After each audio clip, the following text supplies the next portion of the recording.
So we have already discussed pre-initiation and initiation activities in the previous video. In this video, we will discuss about planning.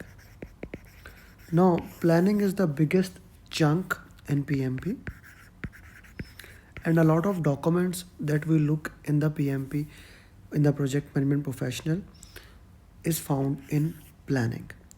So, first thing first, we ended our discussion at Stakeholder Register. So the first document that is made after that is Stakeholder Management Plan. Stakeholder Management Plan or Stakeholder Engagement Plan. Both are the right names for the same document. Stakeholder Engagement Plan is a plan that has stakeholder engagement metrics that basically look at the current engagement level of a stakeholder and what do we desire. So all the strategies that is needed to satisfy the stakeholders are in the stakeholder engagement plan. So stakeholder engagement plan is nothing but the strategies required to engage the stakeholders. And the biggest tool in it is stakeholder engagement matrix. Then the next thing is communication management plan. The next tool I would say communication management plan. Communication management plan, I love to say it is 4R. Right information at right time to right people to have right impact. Right information at right time to right people to have right impact. Like it will talk about all those things that we says that what information should be there, who should have that information, when that information will be provided, where it will be located, how you are going to share on it. All those things will be in the communication management plan. Of course, it gets approved and we look at the diversity, culture, language, the method of communication, push, pull, interactive, or a combination of all these three communication. Everything will be discussed there. But once the communication management plan is approved, then that is that thing. That's the thing in the planning. Communication management plan gets approved here. Then the next document I would say is resource management plan. So there will be 2-3 documents with the same name of RMP. So this is resource management plan. Okay. Resource management plan talks about how you will acquire the resources, like how you will get the resources, which includes type of the resources, skills of the resources, how you are going to provide training to the resources, how you are going to even do the appraisal, like assessing the skill, which skills are required, those SWOT analysis. So how do you acquire the resources and how do you develop the resources? How do you manage those resources? And of course, how you are going to control the resources. Everything is mentioned in this resource management plan. Please understand resource are 4 type. Like resources can be manpower, machinery, money, material. We only talk about manpower as a general when we talk about resource in PMP. In addition to the resource management plan in planning, we also make responsibility assignment matrix. In this matrix, we actually put who is responsible for a particular task. Project manager responsible for this thing. An extension of RAM is RASI. I just love this chart. This chart talks about who is responsible, who is accountable, whom to consult, and whom to inform. Responsible, accountable, consult, inform. The RASI matrix of PMP. Very important. Please understand that in a project manager as a general is responsible for everything. For the project, project manager is responsible, sponsor is accountable, sponsor is accountable. Okay, so in addition to that, we also get resource calendar.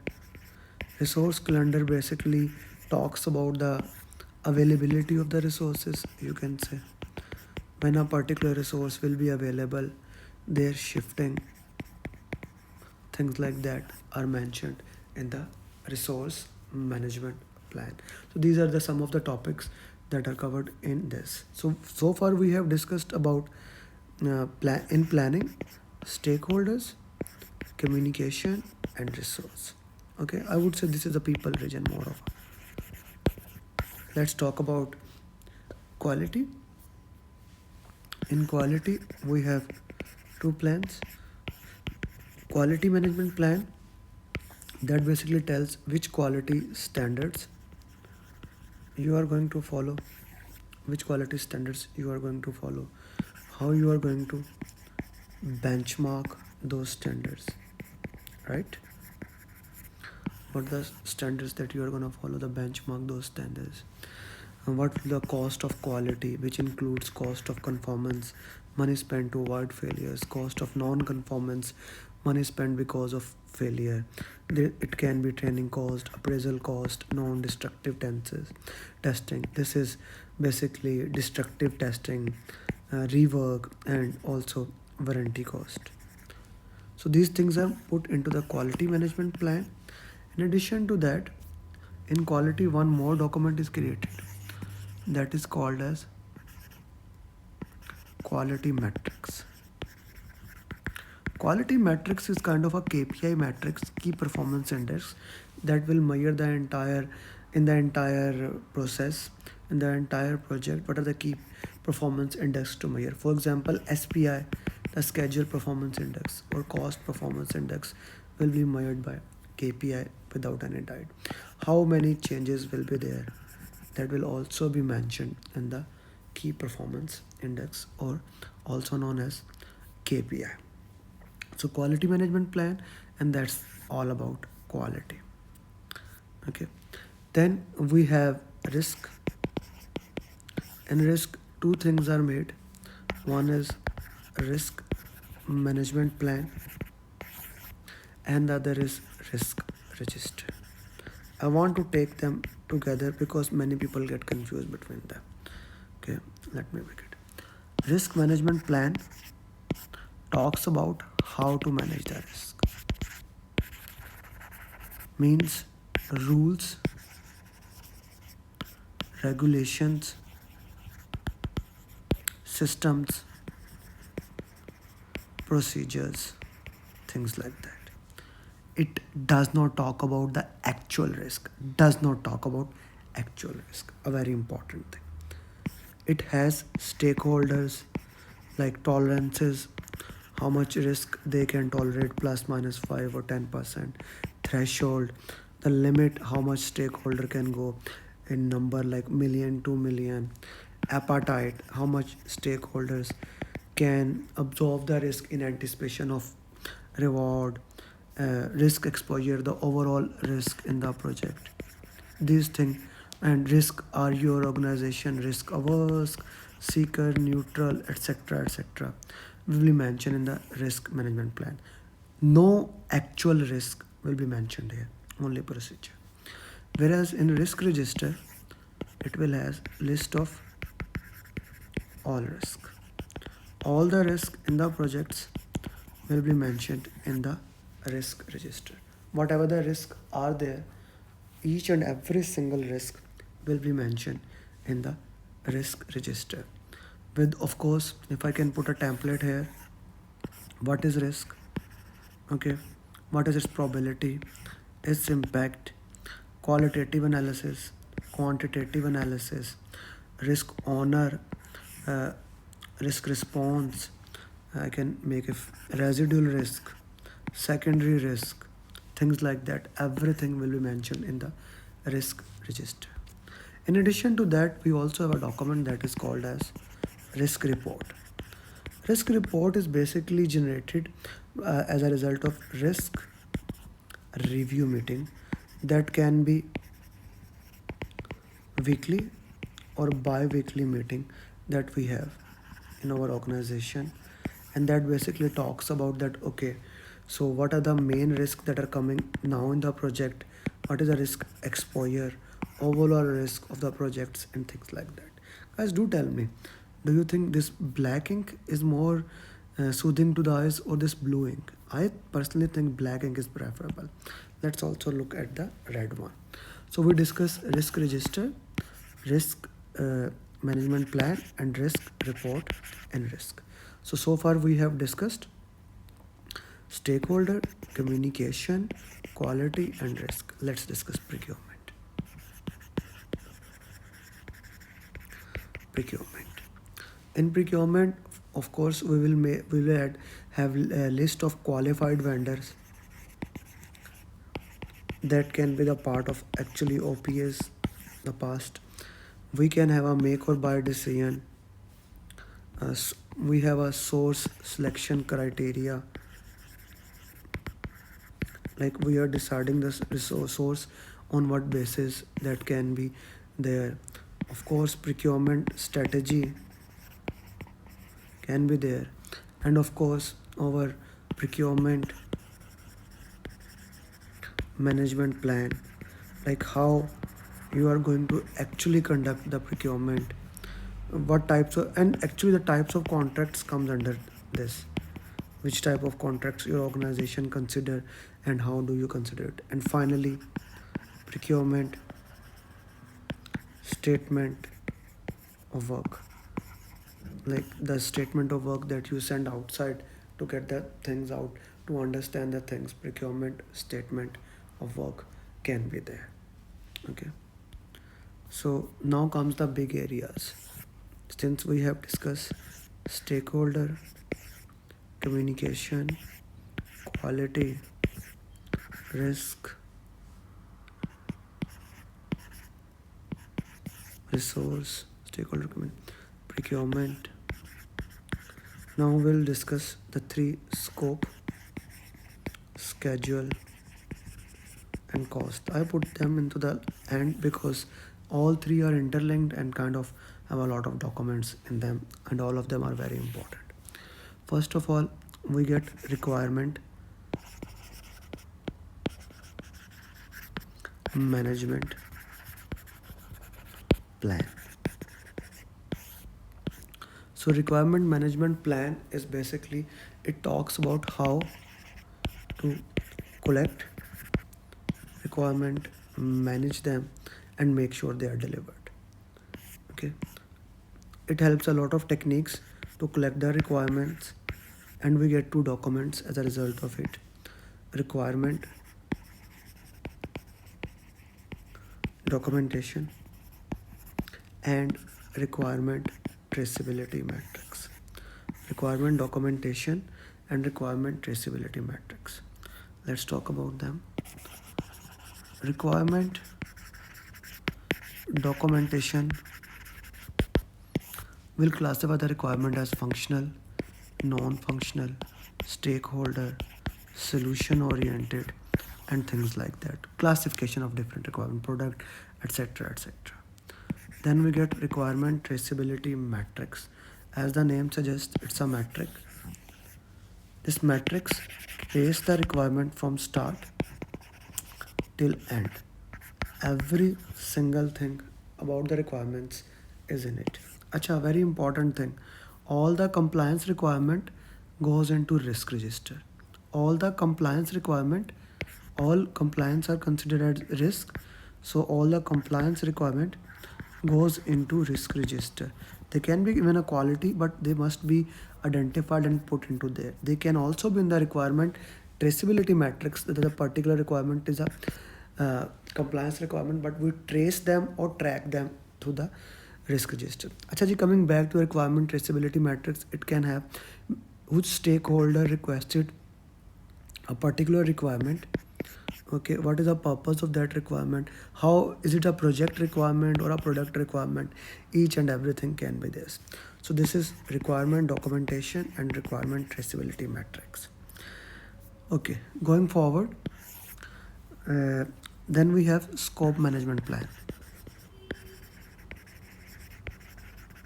So scope management plan tells us how do you handle scope, how do actually you make scope from this requirement, separate the product and project requirement, verify those requirement, clarify it, simplify those requirement, each and everything will be there. And how do you control the scope? Okay, this scope management plan helps us to make project scope statement, which is nothing but kind of a filter on the requirement traceability matrix. All the requirements are there, we put scope filter and we get project scope statement. Now this is the approved scope. Once it is get approved, it becomes the bible of for us. Approved scope, it has all the assumptions, constraints, what should be delivered must be in it. What should be delivered must be in it. Anything that is not here is not the part of the project. Project scope statement, very important. A very important distinction between project charter and project scope statement. It is high level. This one is detailed oriented. So a difference between both of them. Okay, then we make work breakdown structure, which is a breakdown of work. Okay, WBS, that is known as WBS. I'm not going into detail of that. We make WBS dictionary and project scope statement plus WBS dictionary plus WBS. This when it gets approved, this is called scope baseline. Okay, scope baseline. This is another document, work breakdown structure. This is a document. WBS dictionary can be a document. Of course, code of account, planning package, work package, all those things can be the documents also. But this is the main document here. Scope baseline, approved version of scope that you check with the client. Okay, makes sense to everybody? Do put your comments. What do you think about that? Is this clear or not? Then we made schedule management plan or schedule management plan, can also be witness. This tells you basically how, which scheduling software to use, Primavera or whichever software to use, how to use that software, how to make WBS, what length could be, will you use project Gantt chart, will you use milestone chart, okay, high level, will you choose bar chart, things like that, what tolerance will be. So we make schedule management plan plus schedule management plan get approved. Then by dividing the work package, which is the lowest part, WP of the WBS, we get activity list of all activities, again a document, milestone list, the significance, a very important document, and of course activity attributes, again another document. Okay, so with the help of activity list, we make a network diagram. Let's say this is a network diagram. Okay, this is another document that is can be called as a network diagram or also known as project schedule network diagram. Through critical path, we calculate the duration, and once we calculate the duration, the baseline, we get, this is another document, schedule, we get the schedule baseline, the third baseline we have. So we got scope baseline, schedule baseline, then we got cost baseline. In order to get the cost baseline, we use cost management plan, which will talk about, of course, the techniques to calculate the cost, analogous, parametric, 3-point estimation, bottom-up estimation, plus it will see funding limit reconciliation, how to set that, how we are going to get financing, what is rough order of magnitude, definite estimates, all those things will be discussed in the cost management plan.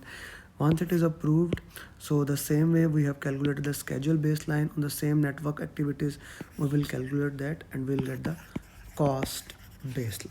So these are the important, I would say, plans in it.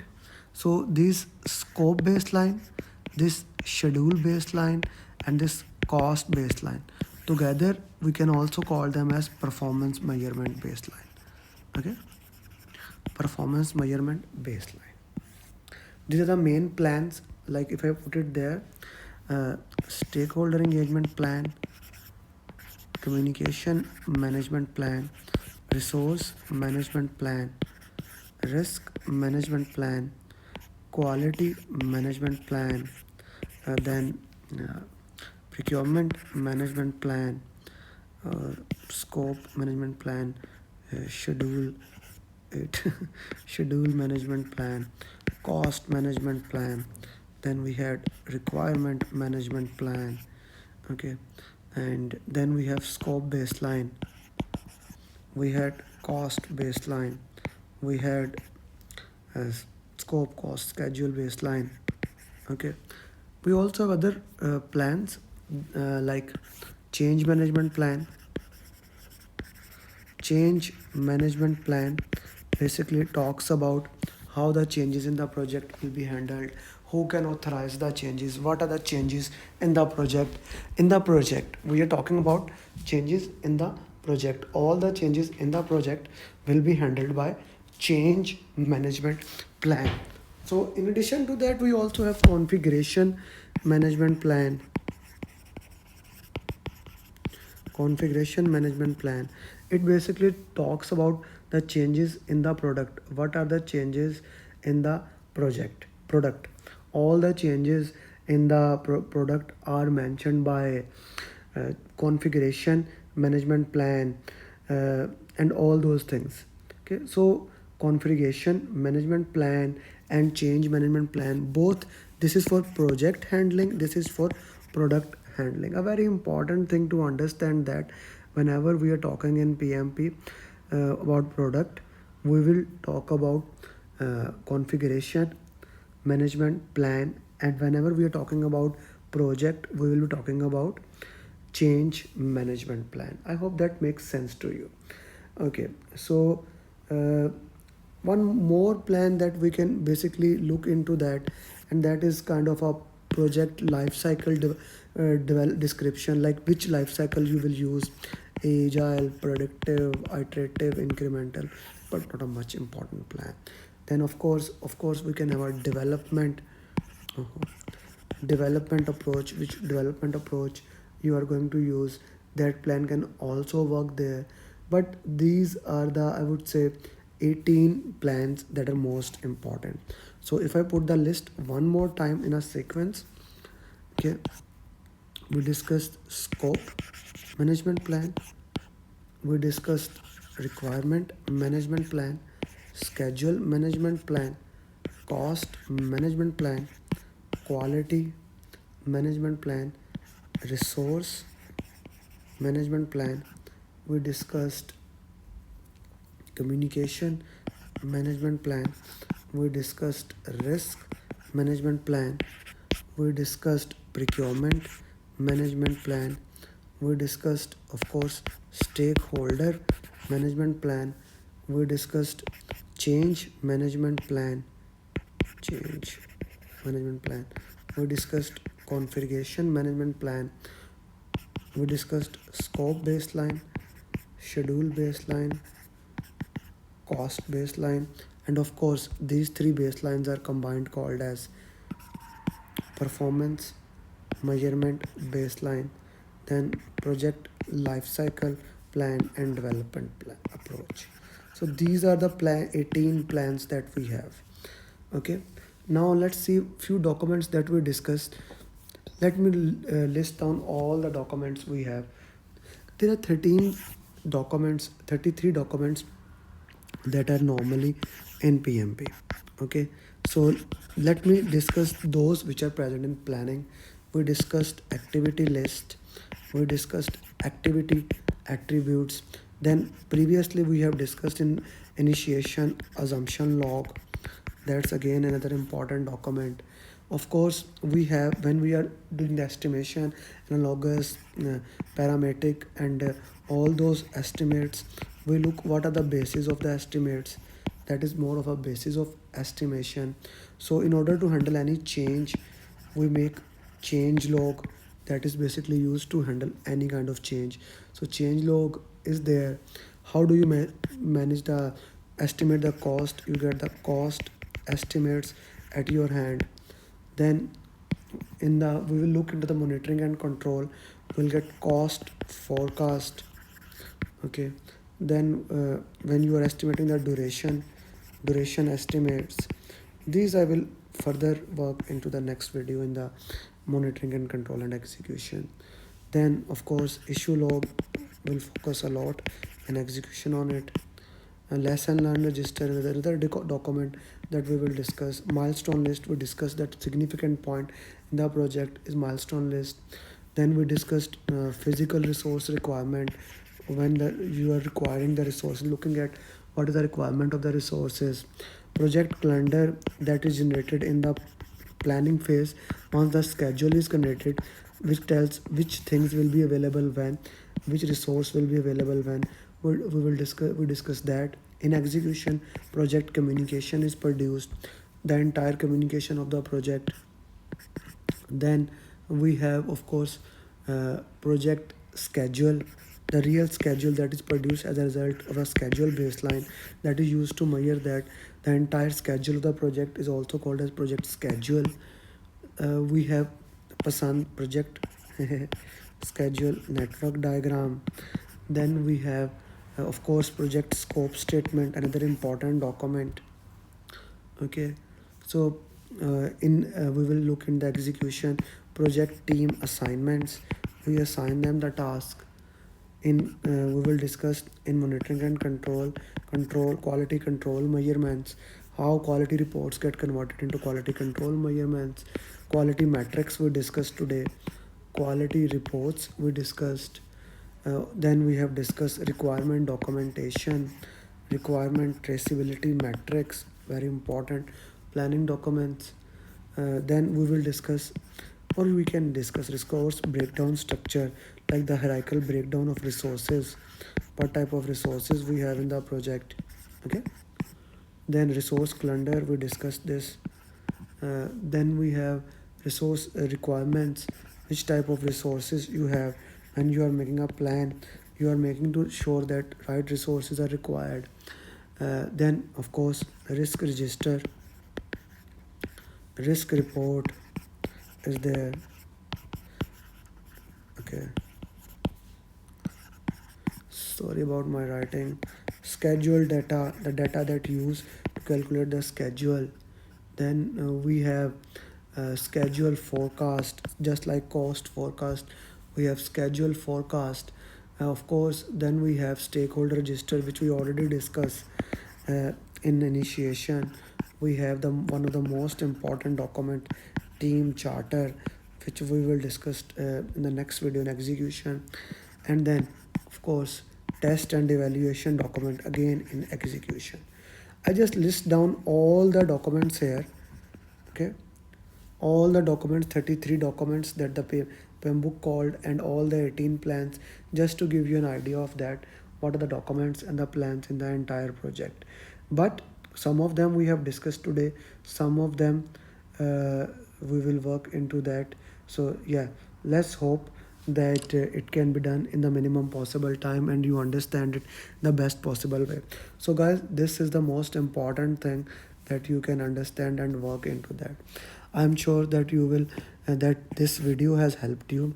This was the all the documents and activities in planning, all the documents and activities in planning. I'm sure that this video is helpful for you. If you liked it, do like it and put your comment. What do you think about this video, and do you want to see the execution video, and if yes, when do you want to see it? Plus my batch program is starting, and you can reach me there and we can discuss your preparation. The batch program fees is $499. You can join that, or you can join my one-to-one program. Fees is $999. Exam fees is separate, which is $545. We already had 464 PMP last year.